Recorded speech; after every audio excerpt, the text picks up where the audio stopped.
In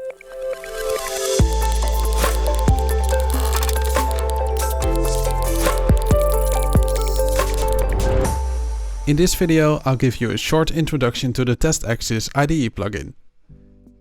When a build has finished, a notification shows up in the bottom right of the IDE.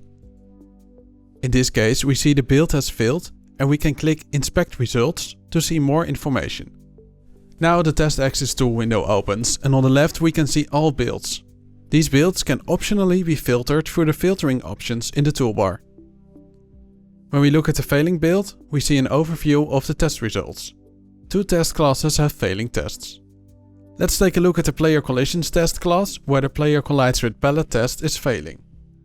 On the right we see that the stack trace tells us that some value is not what it's supposed to be. When we look at the second tab, the test code, we can see that this must be the player's score which does not have the right value. Sometimes this knowledge already provides enough information to make a fix. In this case, however, this does not tell us much about the cause, since there can be a lot of reasons why the player's score is not increased. When we now take a look at the code under Test tab, we can see all classes that are covered by this test. We can see that despite there being many covered classes, there are few classes which were actually changed leading up to this build failure. Obviously, issues causing failing tests are more likely to be in code that was changed than code that wasn't touched at all. Therefore, the changed classes are given labels indicating the types of changes and thus their relevance.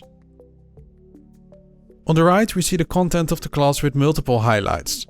Code that is covered by the test is highlighted yellow, code that is changed but not covered is highlighted green, code that is both covered and changed is highlighted purple. In this case, we can see that line 36 is highlighted purple, and it's relatively easy to spot that this line does indeed contain the issue. Instead of calling the player colliding method with the call ID, we give the collider, the player in this case, twice. We can now change the code to fix the issue.